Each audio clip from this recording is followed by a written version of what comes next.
Ever since I was a little girl, I've seen things or felt things. I haven't decided if I follow the feelings and spirits, or if they follow me. When I was 7, I lived in a huge farmhouse.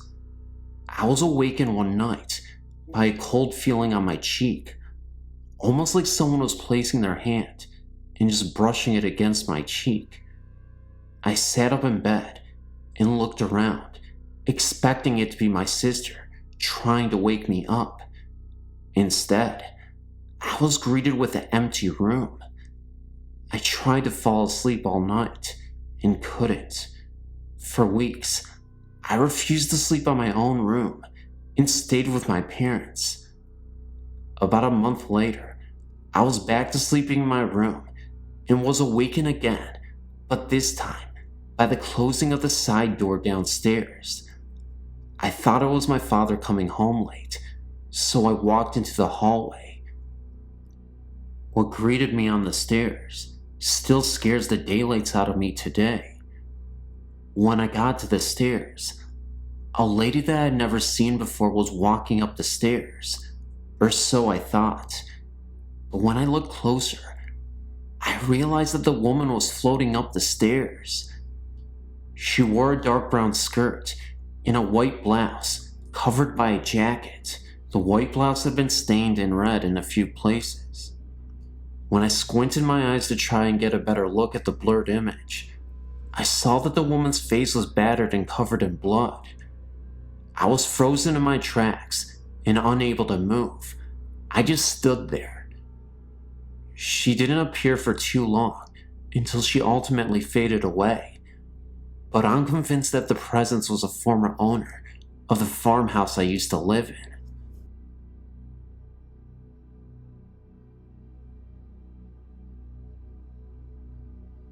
In my last antidote, I introduce you to my mother's family, the Sorensens, who lived in East London, South Africa, during the first half of this century. In fact, most of the family members remaining alive at this time are still living in East London, although a few have also moved to other cities in the country. Families were, in those days, much larger than they are nowadays, and my mother's family, which had 12 children, was not unusual. This story concerns one of my mother's brothers, Nigel, who was, for some reason, nicknamed Boy. I've always known this story for as long as I can remember, but 2 weeks ago, I formally interviewed my mother. Before I start the story proper, let me give you just a little background on my family. My maternal grandmother's name was Mina, but I was, however, never fortunate enough to meet her, as she died some years before I was born. She and my maternal grandfather, Chris, did, however, instill in all their sons and daughters a deep and abiding belief of all things spiritual and religious, and the whole family were staunch Catholics. My mother and her brothers and sisters believe in ghosts and spirits, and, in my mother's own words, firmly believe that spirits of those people that we are close to in life remain close to us after their deaths. It was not uncommon, in the days of the beginning of this century, for an above average number of babies to die when very young. In my mother's family, however, only the firstborn, a boy called Ivan, died in early childhood, and the remaining 11 were all healthy and thrived, until 1944, that is. My Uncle Boy, who was 30 years old at the time, came home one night after having a few beers, and, as he did not want his mother to smell the alcohol on his breath, he decided to spend what remained of the night in his car that was parked outside their family house in Park Street. He did not have a peaceful night, however, as he was unfortunately brutally attacked and robbed. His attacker had on a pair of army boots and forcefully kicked my uncle on the head, so forcefully in fact that the boy later contracted and died from inflammation of the brain. He died in a hospital on July 2nd, 1944, and was buried by the family near the end of the month. The entire family was devastated, as he had been much loved. He had been the joker of the family, and always used to perform practical jokes on my mother and her older sisters, dressing up as Dracula and jumping out to frighten them and so on. He apparently had a very loving nature and a great sense of family, but had never married. On the day of the funeral, my grandmother, my mother and her sisters Lily, Janetta, and Edna locked up the house in Park Street and prepared to walk to the church, which was just down the street. They had recently received a large arrangement of St. Joseph lilies from a family friend, in sympathy for Boy's death, and the flowers had been placed in a vase in the dining room before the ladies had left for church. No one was left in the house, and, furthermore, no one, other than my grandmother, had keys to the house. After the service was finished, they walked back to their house, and my grandmother unlocked the front door. The dogs were very excited to see them, most probably wanting company after having been left alone for so long. My mother, being the youngest, rushed past the others and into the dining room. She stopped dead in the dining room doorway and turned around. That's when she noticed the apparition of Boy standing right there. He had a completely blank expression and simply just pointed in the corner of the dining room. That's when my mother looked to see what he was pointing at and was horrified. She saw what appeared to be a dark figure with robes on and a hood, sitting on a rocking chair. A second later, Boy disappeared, and so did the mysterious hooded figure. The most interesting part of this whole story is my mom told me that the chair was still rocking by itself moments after the hooded figure disappeared. I know this all sounds a little hard to believe, but believe me, this was a real occurrence. Believe it or not, ghosts and spirits do exist. You just have to be open to seeing them. Oh, and by the way, those lilies that you saw earlier in the story, the ones I mentioned, yes, they were face down where the apparitions were, 2 of them.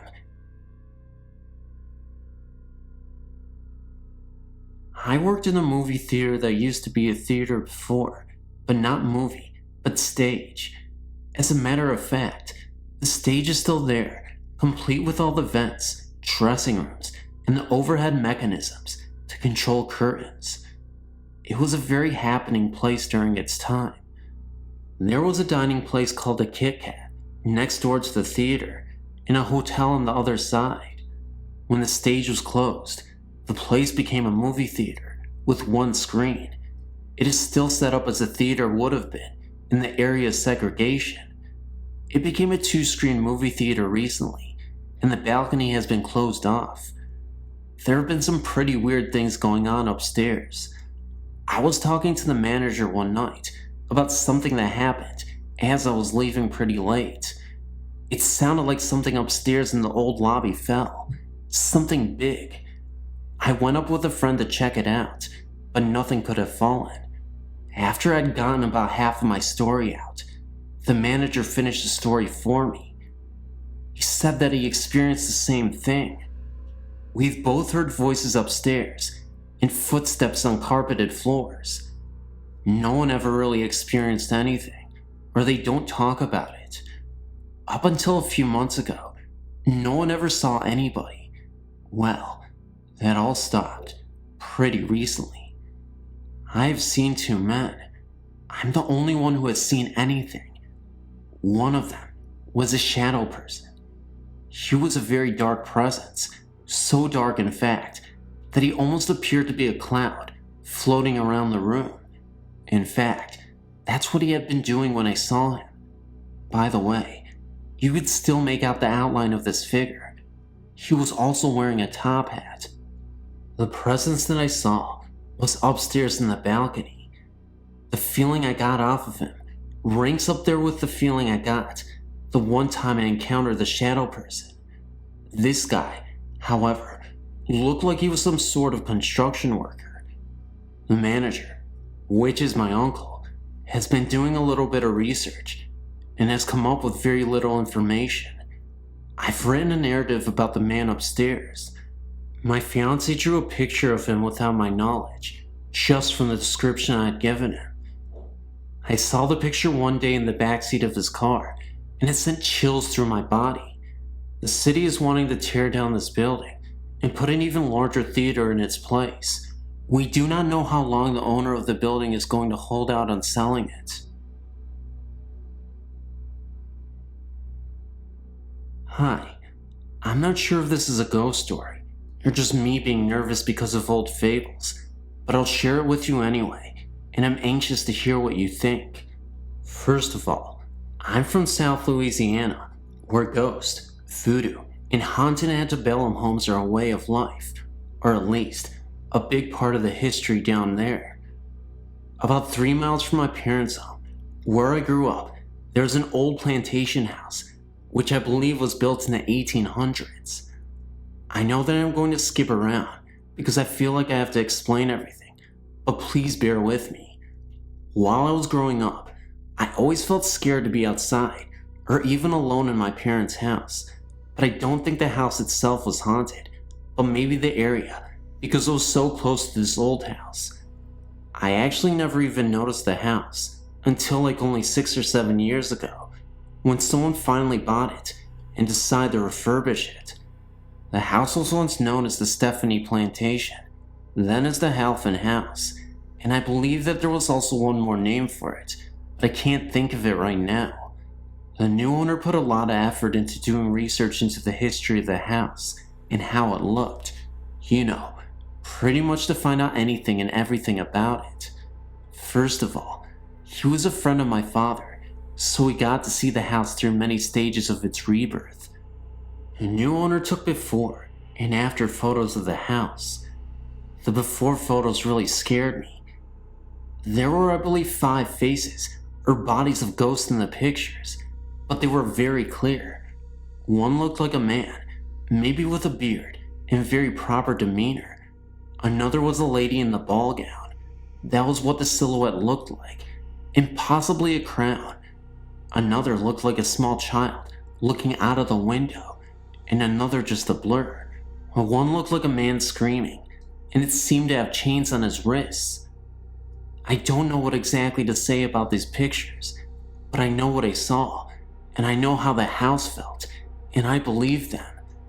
I've always felt a type of sixth sense, if you want to call it that. My dreams often come true.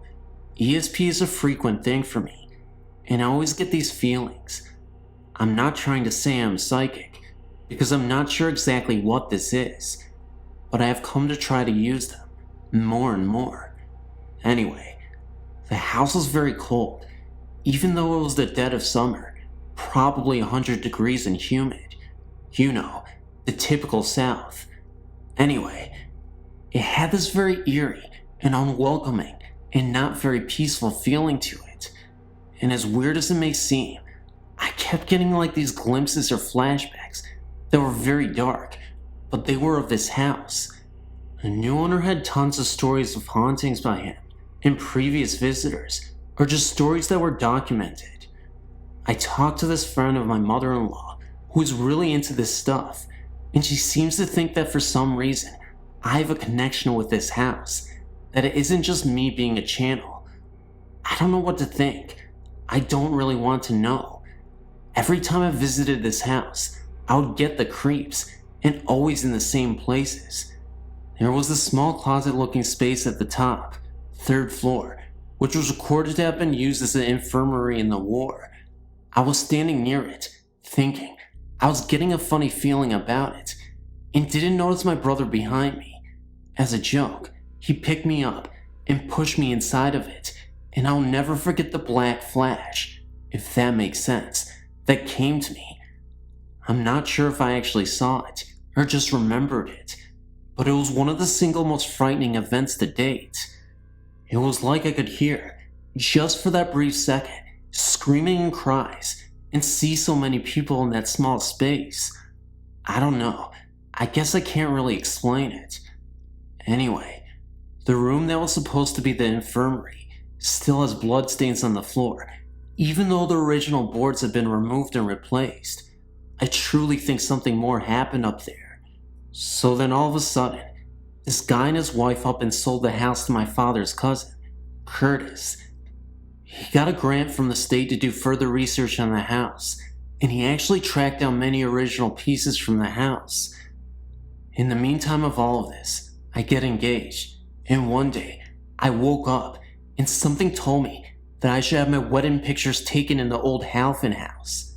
So I called him up and asked if that would be okay.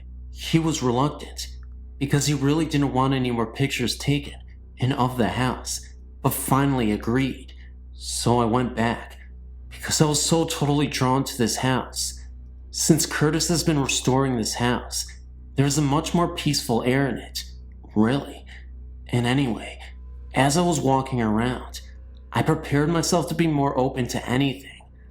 I walked in the ballroom and got this very clear vision of this lady with a beautiful gown and crown on, maybe the lady in the picture. And even though I already had my wedding dress picked out, I immediately went home and asked my mother to make the dress exactly as I told her, and she did, though she found it was very hard to understand me sometimes. Anyway, the dress turned out beautiful and exactly as I had envisioned it, and of course, I topped it off with a small crown. I went and took the pictures, and when I walked out of the room, dressed that way, I felt the most wonderful, peaceful, and almost happy vibe rush in and out of me. It was like just me looking that way brought peace to the house. The pictures went well, but there are a couple questionable ones, which I want to send to you to examine when I received them back from my mother. They were taken on a dead tree, but where we believe someone, or more than one, was hung to death. In the tops of the trees there is a mist.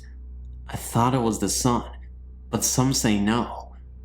I would just like to see what you think. Anyway, to thank Curtis, I sent him a blow-up picture of the entire exterior of the house, with me standing on the balcony of the master room. He later came to tell my father that he can't explain it, but since that day, there has been a great peaceful feeling in the house. I'm anxious to hear what you think, and then again about the pictures. I hope I have not wasted too much of your time. Thank you.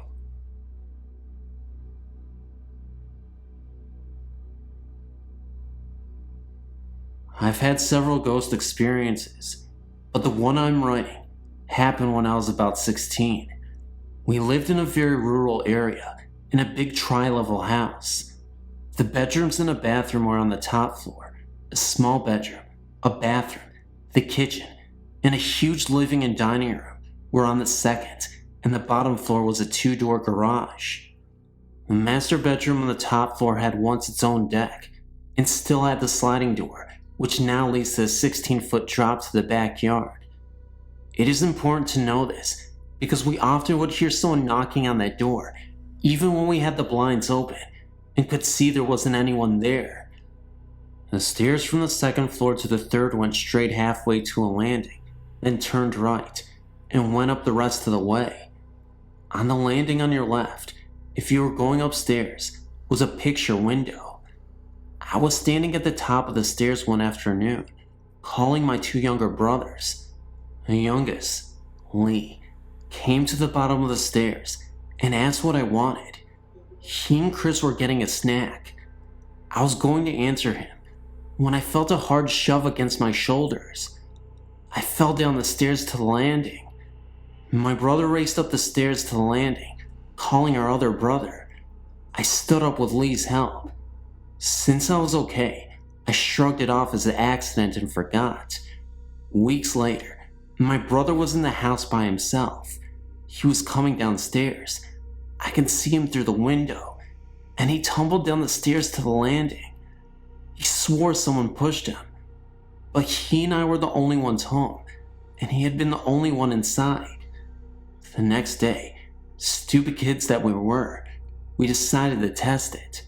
Lee stood at the bottom of the stairs, Chris stood outside and watched through the window, and I, really stupid, okay, stood at the top.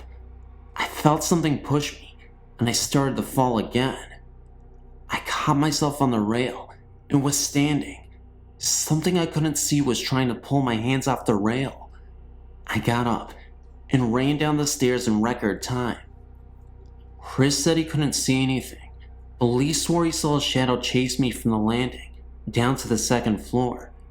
After that, none of us would go down the stairs alone, and we always ran. For some reason, they wouldn't tell our parents decided to move.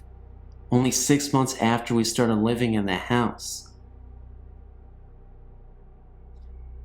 For some reason, nobody subscribed or shared this video across all social media, and Phantom of Darkness's channel fizzled into obscurity. We have no idea why this happened. Some say a ghost took my channel and threw it away in the trash, and now that Jim has it, we can no longer retrieve it. Others say if you don't know who Jim is, just watch my channel trailer. Shameless plug. It doesn't matter because this is my channel. Anyway guys, thanks for watching, sharing, and subscribing. I don't know why I said sharing twice in a row, but guys, I meant like. So like, share, subscribe. Really means a lot to me if you go out and share this video. I think there are a lot of great stories in this video. I'm so sorry for the delay in actually getting the video out to you guys, but you guys know how it is.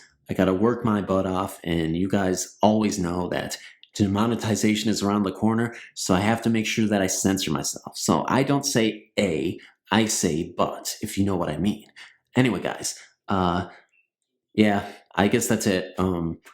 Thanks for, tell me in the comments below which story you liked and which one was your favorite. I know the last one was pretty cool, but the second to last one had a lot of history in it, a lot of, historical significance to the house. So I thought that was really cool. So guys, really, share, like, comment, and subscribe. I don't know what else to say other than that. I probably shouldn't beat a dead horse and keep saying that over and over again, but you guys know me. I never make any sense, and that's how I roll. Okay, guys. Love ya. Can't wait to see you in the comments section. And goodbye. Until next time.